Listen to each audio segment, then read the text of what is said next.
Hello everyone. तो आज मैं आपके लिए बहुत ही इम्पॉर्टेंट टॉपिक लेके आई हूँ बायो का, जिसका नाम है शुक्राणु की संरचना। तो आपको शुक्राणु के बारे में पता ही होगा कि ये नर में पाया जाता है और जो अंडाणु होता है वो मादा में पाया जाता है।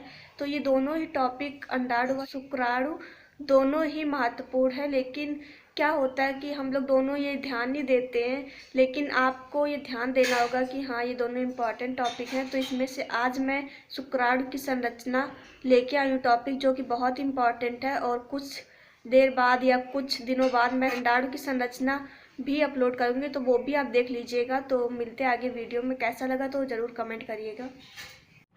तो सबसे पहले मैं आपको दिखाऊंगी शुक्राणु की संरचना कैसे बनाते हैं। तो बनाने का बहुत ही आसान तरीका, तो मैं आपको दिखाती हूँ।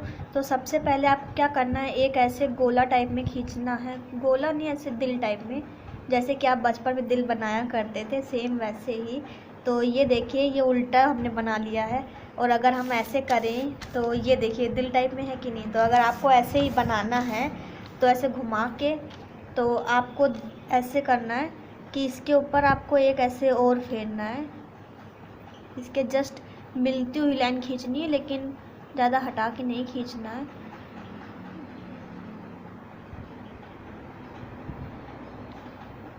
तो ये देखिए हमने खींच लिए। और उसके बाद इसके आधे भाग से हमें एक ऐसे लाइन खींचनी है।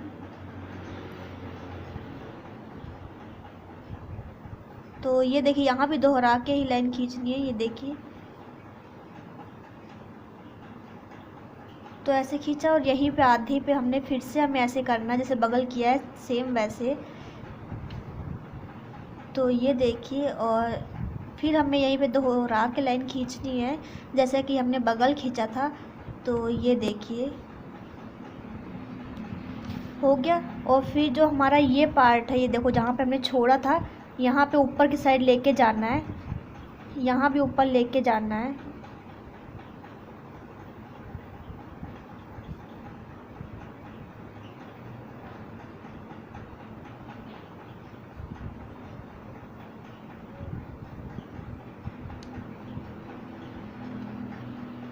तो ऐसे बनाना, ये थोड़ा सा स्केच स्याही की वजह से ऐसा हो गया, लेकिन कोई बात नहीं। तो ऐसे बन गया। उसके बाद आपको क्या करना है कि जो ये लाइन आपने खींची, इसको नीचे तक और बढ़ा लेंगे। तो ये हो गया। यहाँ पे आपको एक ऐसे बनाना है और ऐसे, ये हो गया। तो आपको यहाँ पे किनारे पे ऐसे करना है, यहाँ किनारे, यहाँ, यहाँ। अब इसको आपको ऐसे मिला देना है, ये हो गया। फिर आपको यहाँ से ऐसे मिलाना, फिर ऐसे, ऐसे।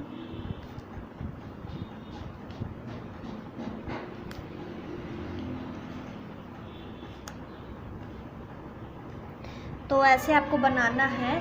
उसके बाद आपको क्या करना है मैं दिखाती हूँ। तो जो ये वाला पार्ट और ये वाला पार्ट है, इसको हम करेंगे ऐसे पूंछ मॉडल में बनानी है आपको,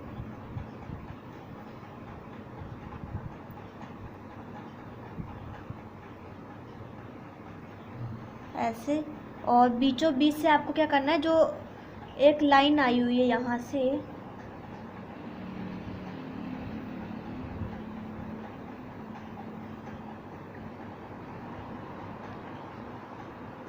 ये, तो आपको यही लाइन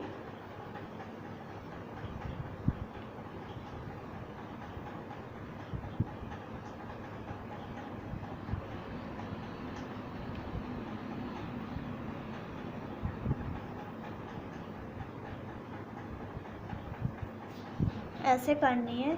और उसके बाद जो ये आपने लाइन की है, इसको गाढ़ा कर देना, ताकि ये दिखाई ना दे कि अलग अलग है।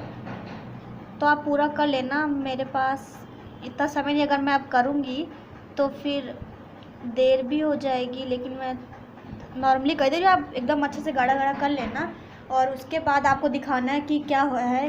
तो इसके अंदर आपको थोड़ा थोड़ा ऐसे पेंसिल से कर देना, उसके बाद इसे फेर दोगे तो थोड़ा सा वो धुंधला टाइप में हो जाएगा। तो आपको सेम वैसे करना है।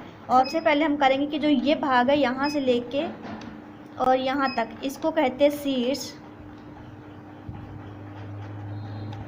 और जो ये है इसको कहते हैं अग्रस्त तारक केंद्र। तो ये हो गया अग्रस्त और ये हो गया तारक केंद्र। और जो यहाँ पे है, यहाँ पे, तो इसको कहते हैं केंद्रक। और जो यहाँ पे ये होता है, इसको ऐसे डैश करके आप दिखा देंगे कि ये जीव द्रव्य कला है,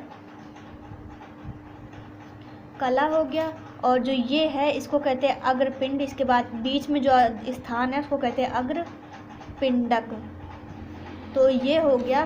केंद्र के बगल में आप लिख देंगे ब्रैकेट में गुणसूत्रीय पदार्थ।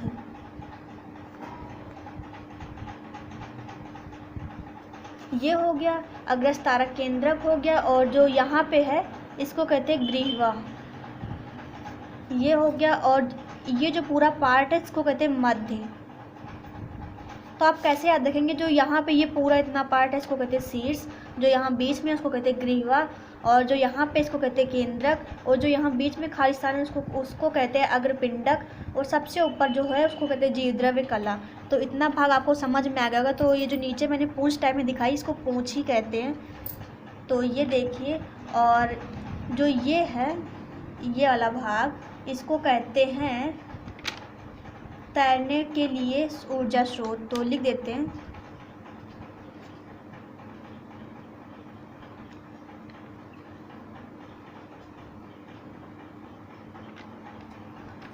ये हो गया ऊर्जा स्रोत। और उसके बाद मैं आपको दिखाती हूँ कि माइटोकॉन्ड्रिया कहाँ पे है। तो ये एक भाग ये, और जो इसका दूसरा भाग यानी कि ये, कोई भी आपको दो पार्ट लेने, चाहे ये ले लो चाहे ये ले लो, तो आपको सिर्फ दो पार्ट लेने, यानी कि एक ये और एक ये आपने लिया। इसको कहते हैं माइटोकॉन्ड्रिया।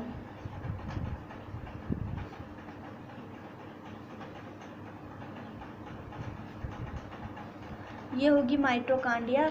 और जो ये होती है इसको कहते हैं दूरस्थ तारक केंद्र।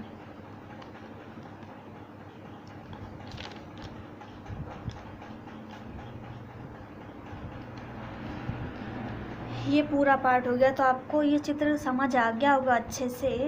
तो यही माइटोकॉन्ड्रिया का चित्र। और यहाँ पे अगर आप चाहें तो ये दर्शा सकते हैं कि इसको कहते हैं तंतुमय आवरण।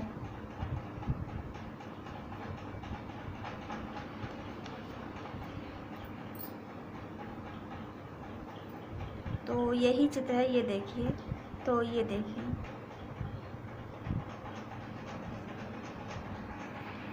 तो मैं अपनी कॉपी से आपको दिखाती हूँ पढ़ के। तो सबसे पहले हम पढ़ते हैं शुक्राणु जनन किसे कहते हैं। तो शुक्राणु जनन कहते हैं कि प्रत्येक शुक्राणु सूक्ष्मदर्शी पतला एवं लंबा होता है, कि दूरी जो उसकी होती है 60 माइक्रोमीटर।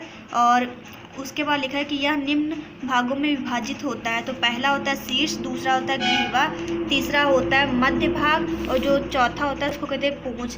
तो सबसे पहले हम पढ़ेंगे शीर्ष भाग के बारे में।